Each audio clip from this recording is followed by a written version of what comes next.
Hello students, this side Preet Kamal and today we will be discussing about the subject of NFTL, that is Network Filters and Transmission Lines. जैसे कि हमने last lecture में discuss किया था about the networks की configurations, जैसे कि हम यूज़ करते हैं वन पोर्ट नेटवर्क यूज़ करते हैं, टू पोर्ट नेटवर्क्स यूज़ करते हैं, नेटवर्क की अलग अलग कॉन्फ़िगरेशंस के बारे में डिस्कस किया। टी टाइप नेटवर्क्स होते हैं, पाई टाइप नेटवर्क्स होते हैं, एल टाइप नेटवर्क्स होते हैं, लैटिस है, लैडर है, बहुत सारे तरीके के नेटवर्क्स हैं हमारे पास और उनके अंदर भी डिफरेंट डिफरेंट वैरायटीज हैं। Symmetrical T N pi networks हैं, asymmetrical T N pi networks हैं, बैलेंस्ड ब्रिज्ड नेटवर्क्स हैं। तो we are having variety of networks. तो अगर हम एक बेसिक नेटवर्क की कुछ कैरेक्टरिस्टिक्स की बात करें कि एक नेटवर्क को अगर हम एनालिसिस करना चाहते हैं कि वो नेटवर्क कैसा है, किस तरह से वर्क कर रहा है, उसकी इनपुट क्या है, आउटपुट क्या है, इम्पिडेंसेस क्या हैं, या कुछ अगर उस सिस्टम को हम एनालिसिस करना चाहते हैं तो उसके लिए हमें क्या करना पड़ेगा। उसके लिए हमें कुछ उसकी प्रॉपर्टीज़ के बारे में डिस्कस करना पड़ेगा और वो दो मेन प्रॉपर्टीज़ जो हमारे एक नेटवर्क एनालिसिस में हेल्प करती हैं वो हैं कैरेक्टरिस्टिक इम्पिडेंस और प्रोपेगेशन कांस्टेंट। तो आज हम इन्हीं दो बेसिक कैरेक्टरिस्टिक्स के बारे में बात करेंगे जो कि सिमेट्रिकल टी नेटवर्क के साथ डील कर रही हैं। फिर नेक्स्ट सिमेट्रिकल पाई नेटवर्क्स या और जितने भी नेटवर्क्स हैं उनके साथ हम लोग डील करेंगे। तो जैसे कि हमने टी नेटवर्क की बात करी, तो टी नेटवर्क एक ऐसा ही सिंपल नेटवर्क है जिसकी शेप एक सिंपल टी की तरह है, जैसे कि आप इस सर्किट के अंदर देख सकते हो। अगर हम सिमेट्रिकल टी नेटवर्क की बात कर रहे हैं तो जैसे कि मैंने लास्ट लेक्चर में हम लोगों ने डिस्कस किया था कि सिमेट्रिकल टी नेटवर्क के अंदर हमारे पास two impedances in the horizontal line है और वन सिंगल इम्पिडेंस जो है वो इन द वर्टिकल लाइन है, राइट। तो सिमेट्रिकल के लिए क्या होना पड़ेगा, इनपुट साइड से देखिए या आउटपुट साइड से देखिए, आपकी जो इम्पिडेंस है वो सेम होनी चाहिए। तो अगर आप यहाँ इनपुट साइड से देख रहे हो तो कौन कौन सी इम्पिडेंसेस नजर आ रही हैं, Z1/2 और Z2।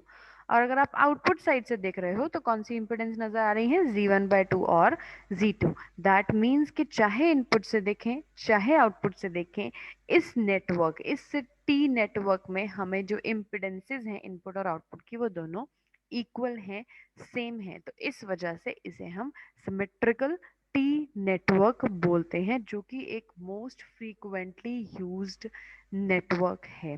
तो इसका मतलब क्या है कि कंडीशन क्या होती है एक सिमेट्रिकल टी नेटवर्क की। कंडीशन जो बेसिक मेन कंडीशन है that is the total series arm impedance and the shunt arm impedance must be Z1 and Z2 respectively। और हम कह सकते हैं to have a total series arm impedance of Z1 and the two series arm impedances must be selected as Z1/2। मतलब ये total जो series arm की impedance है वो सेम होनी चाहिए इसके कंपैरेटिवली, ठीक है। तो इसलिए अगर इसको टोटल को सेम करना है तो Z1 is equals to Z2 अगर हम लिख रहे हैं तो it will be like Z1/2 एक साइड पे और Z1/2 दूसरी साइड से, तो ये टोटल इम्पिडेंस Z1 के बराबर हो जाएगी।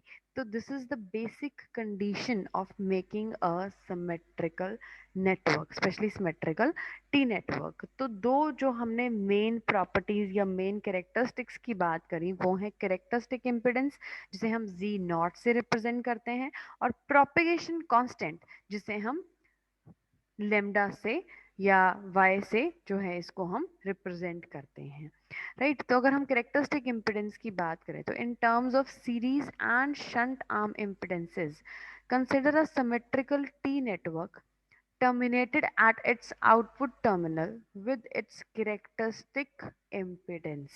तो हम कंसिडर करते हैं एक सिमेट्रिकल ये टी नेटवर्क है जिसे कि हमने टर्मिनेट किया है with its characteristic impedance. Characteristic impedance की वैल्यू क्या है, Z0, उसका नाम है Z0। तो हमने क्या किया, एक सिमेट्रिकल टी नेटवर्क लिया, उसकी इनपुट साइड को ओपन रखा लेकिन आउटपुट साइड को शॉर्ट सर्किट कर दिया, किसके साथ, Z0 के साथ उसे हमने शॉर्ट सर्किट कर दिया। तो Z naught is our characteristic impedance. By the property of symmetrical network, जो impedance input impedance होगी इस network की, that will be terminated in Z naught at other port is equal to Z naught. इसका मतलब कि अगर हम symmetrical network की बात कर रहे हैं तो जो input impedance है इस नेटवर्क की input impedance is terminated in G not at the other port, दूसरे पोर्ट पे जिसे हमने जी नॉट से बंद किया है वो जी नॉट के इक्वल है। सिमेट्रिकल मतलब इसकी इनपुट इम्पिडेंस भी जी नॉट होगी और आउटपुट इम्पिडेंस भी जी नॉट ही होगी। तो अगर हम इनपुट इम्पिडेंस की बात करें बाय टी नेटवर्क तो उसे हम कैलकुलेट कैसे करेंगे, तो यू कैन सी हेयर जी इन इस साइड पे है, ठीक है। तो अगर हम यहाँ पे इसको ध्यान से अगर आप देखो इस इक्वेशन को, तो जी नॉट हमने क्या बोला कि सिमेट्रिकल नेटवर्क की प्रॉपर्टी क्या कहती है कि जिस इम्पिडेंस से हम से क्लोज करते हैं आउटपुट साइड से, उसी सेम इम्पिडेंस वही सेम इम्पिडेंस जो है वो उसकी इनपुट साइड पे भी होती है। तो that means G in is equals to G naught, G in और जी नॉट एक दूसरे के साथ इक्वल हो गए। वो किसके बराबर हुए, अगर आप इनपुट साइड से देखें तो वो किसके बराबर है, अगर हम पूरे सर्किट को हम एनालिसिस करना चाहते हैं तो ये क्या हुआ, Z1/2, ये क्या है सीरीज में है, किसकी सीरीज में है Z1/2, Z2 which is in parallel with Z1/2 and Z0 which are in series। मतलब अब इसे आप ध्यान से समझिएगा, ये बहुत ज़्यादा इंपॉर्टेंट पॉइंट है। अगर आपको ये चीज़ क्लियर होगी कि आपने नेटवर्क को देखना कैसे है तो आपको कोई भी नेटवर्क को समझना उसे सॉल्व करना बहुत आसान हो जाएगा, राइट। तो जो ये जी इन है हमने इसे कैलकुलेट करना है। हमने क्या कहा कि by the property of the symmetrical network, जो सिमेट्रिकल नेटवर्क है उसकी प्रॉपर्टी क्या कहती है कि input impedance of symmetrical network को जिस भी इम्पिडेंस से हमने टर्मिनेट किया होता है एट द अदर पोर्ट, वो उसी इनपुट इम्पिडेंस के इक्वल होती है। दैट मीन्स कि जो जी इन है वो जी नॉट के इक्वल है। तो हम यहाँ पे लिख सकते हैं G in is equals to G naught, जिसे हम कैलकुलेट करना चाहते हैं। तो अब जी इन की वैल्यू अगर हम कैलकुलेट करना चाहते हैं तो उसके लिए हमें इस नेटवर्क को सॉल्व करना पड़ेगा। तो इस नेटवर्क को सॉल्व करने के लिए हम यहाँ से स्टार्ट नहीं कर सकते, हम पीछे से स्टार्ट करेंगे आउटपुट साइड से।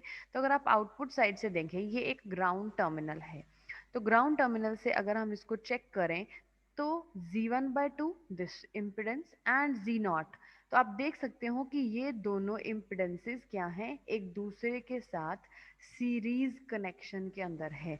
सीरीज कनेक्शन की अगर मैं बात करूं तो आप लोगों को पता है कि सीरीज कनेक्शन कैसा होता है, right.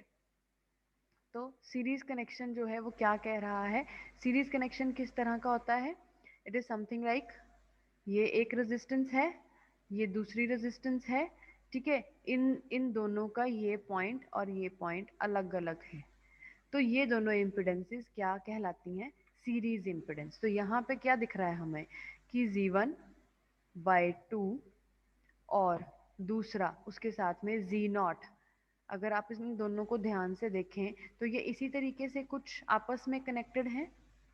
These are connected to each other like this only, Z1/2 in series with Z0, जिनके दोनों ends अलग अलग हैं, दोनों ends अलग अलग हैं, राइट। अब ये दोनों सीरीज में हैं और इन दोनों के ये दोनों ends जो हैं इनके साथ अगर मैं कनेक्ट कर दूं एक इम्पिडेंस लाइक दिस, जो कि कौन सी इम्पिडेंस है, ये वाली, यानी कि Z2। तो अब क्या हुआ, इसका मतलब क्या हुआ, Z1/2 और Z0 they are in series. जो सीरीज में रेजिस्टेंसेस क्या होती हैं, ऐड। यहाँ पे देखिए यही लिखा है Z1/2 प्लस Z0, ये क्या है, सीरीज इम्पिडेंसेस जो कि एड ऑन हो रही हैं। और उनके साथ पैरेलल में कौन सी इम्पिडेंस लगी है, Z2, this is Z2 impedance. और ये जो पूरा का पूरा नेटवर्क है, दिस कंप्लीट नेटवर्क, जो Z1/Z2 प्लस Z0 यानी कि ये दोनों सीरीज में और उनके पैरेलल में Z0, ये जो पूरा नेटवर्क है ये इस Z1/2 के साथ सीरीज में है और सीरीज में इम्पिडेंस होती हैं प्लस, तो ये पूरे के साथ Z1/2 क्या हो जाएगा, प्लस हो जाएगा, right? So I guess it is clear.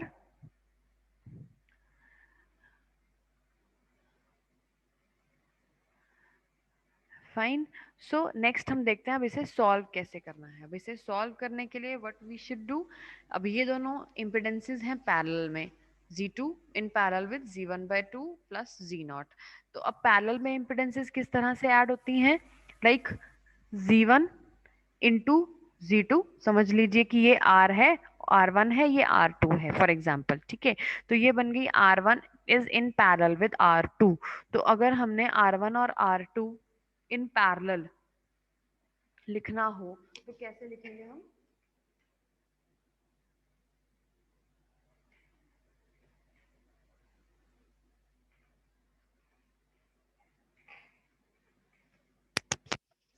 R1 into R2 divided by R1 plus R2. इसी तरीके से लिखेंगे. तो यहाँ पे R1 क्या है, Z2. R2 क्या है, Z1/2 प्लस Z0. R1 क्या है, Z2. जो पहले ऊपर मल्टीप्लाई हो गए Z2 into Z1/2 plus Z0, divide किसके साथ हो गए, Z2 plus Z1/2 plus Z0, इसके साथ हो गए डिवाइड. और बाहर जो ये प्लस चल रहा है वो एज इट इज वर्क कर रहा है, and that is equals to Z0, जो कि कैरेक्टरिस्टिक इम्पिडेंस है जिसे हम कैलकुलेट करना चाहते हैं.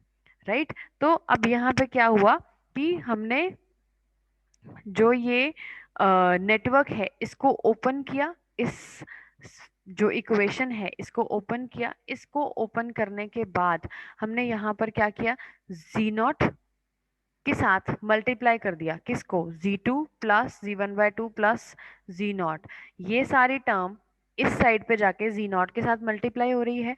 और यहाँ पे जब हम इसको ओपन कर रहे हैं Z1/2 plus Z2 into this whole complete version, जब हम इसको ओपन अप कर रहे हैं तो क्या हो रहा है, यहाँ पे ये बन रहा है Z1 Z2/2 plus Z2 Z0 plus Z2 Z0.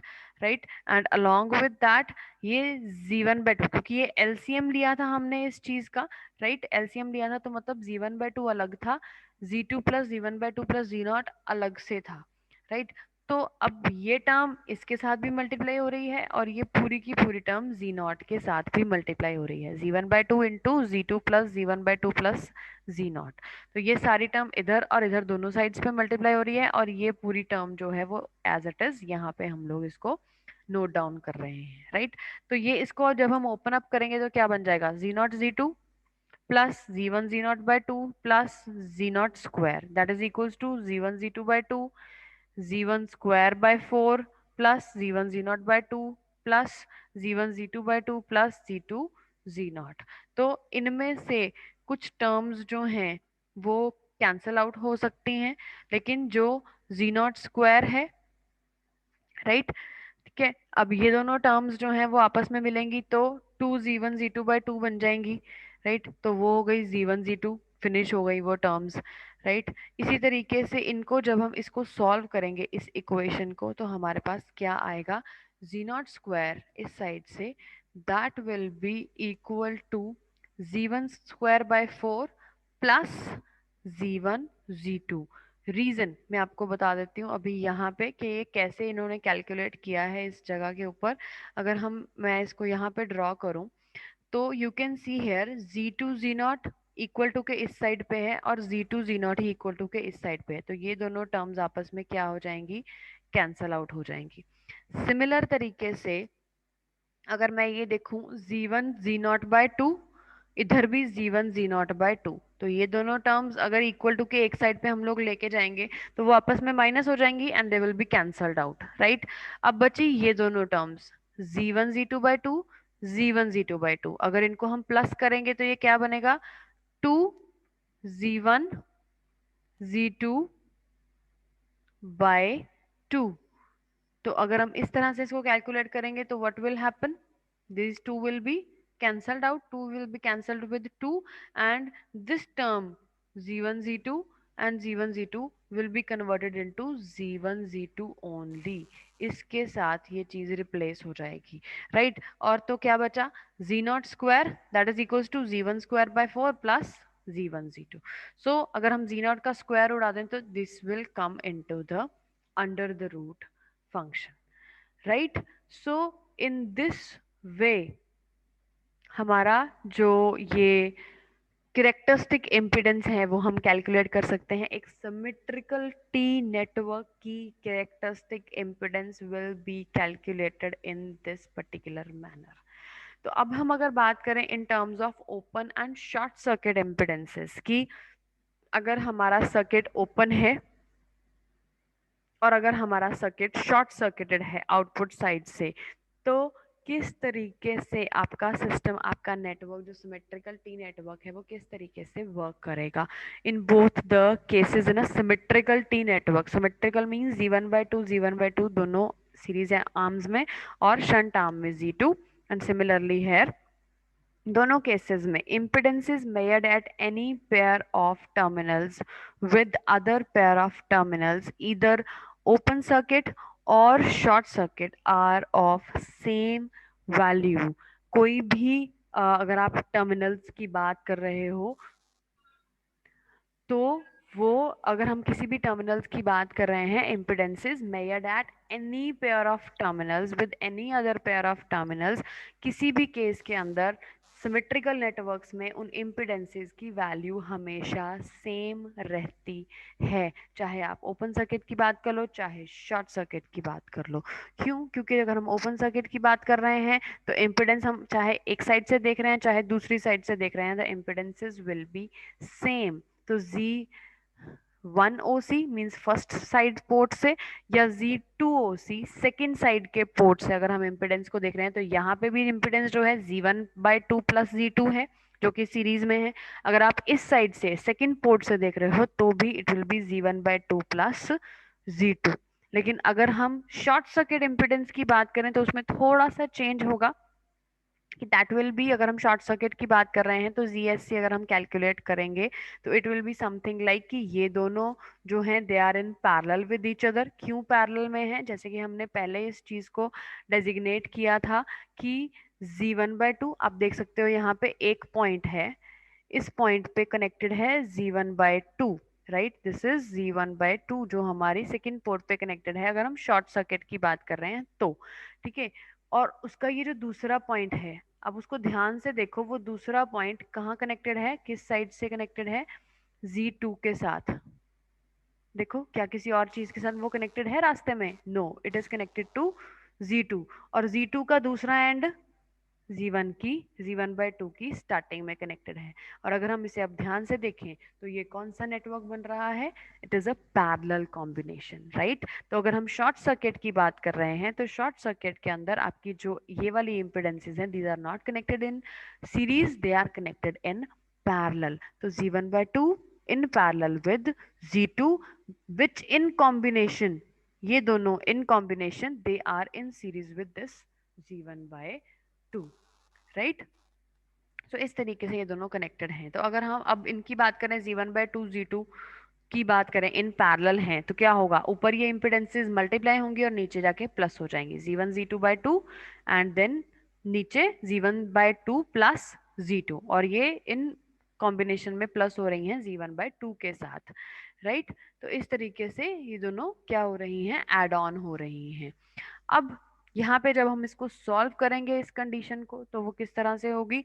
ये एलसीएम लेंगे इन दोनों का, ठीक है। तो उसके साथ क्या होगा? Z1/2 प्लस Z2, ये इसके साथ मल्टीप्लाई हो जाएगा, प्लस Z1/2 साथ में प्लस रह जाएगा और ये डिनोमिनेटर में एज इट इज रह जाएंगी, राइट। तो इसको जब हम सॉल्व करेंगे तो ये Z1 Z2, ये भी 2Z1 Z2, ये Z1 Z2 वैसे ही बन जाएगा जैसे हमने पहले उसमें कैलकुलेट किया था कि ये दोनों जब प्लस होंगे तो it will be 2Z1 Z2/2, two और टू दोनों कैंसिल हो जाएंगे तो ऊपर की टर्म जो है वो हमारी रह जाएगी कैसी? Z1²/4 plus Z1 Z2। तो अगर हम बात कर रहे हैं ZSC की तो वो इसके बराबर है। अगर हम बात कर रहे हैं ZOC की यानी कि ओपन सर्किट कंडीशन के अंदर तो वो किसके बराबर है? Z1/2 plus Z2 multiply by ये सारी टर्म, और जब हम इनको सॉल्व करेंगे तो these two terms will be cancelled out. So you can see here CSC की वैल्यू हमने यहाँ पे कैलकुलेट कर ली। तो अगर हम इसको इक्वल टू में लिखना चाहते हैं तो it will be something like Z1² by 4 plus Z1 Z2, that's it. ये दोनों टर्म्स आपस में जब प्लस होंगी तो किसके बराबर हो जाएंगी, 2Z1 Z2/2। तो ये दोनों 2 अगर कैंसिल हो जाएंगे तो it will be remaining like Z1 into Z2, और नीचे ये term as it is.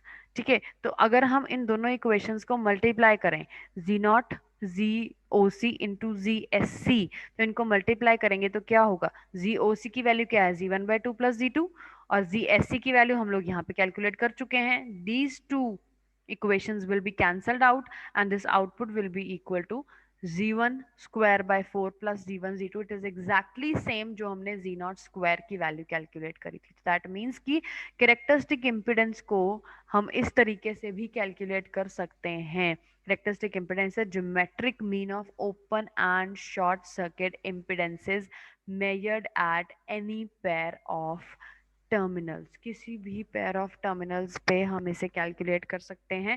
Symmetrical T network के केस में जो आपकी कैरेक्टरिस्टिक इम्पिडेंस होगी उसकी value open circuit impedance multiplied by short circuit impedance का ज्योमेट्रिक मीन या under the root of ZOC into ZSC, that will be equal to Z0, यानी कि कैरेक्टरिस्टिक इम्पिडेंस जो हम लोगों ने पहले भी कैलकुलेट करी थी। सो आज के लिए आई गेस इतना ही, अगर आप डाइजेस्ट कर लो that will be enough. if I wish it is all clear to you. If still there will be any doubts, I will be taking them in the live sessions. Till then, take care and bye bye.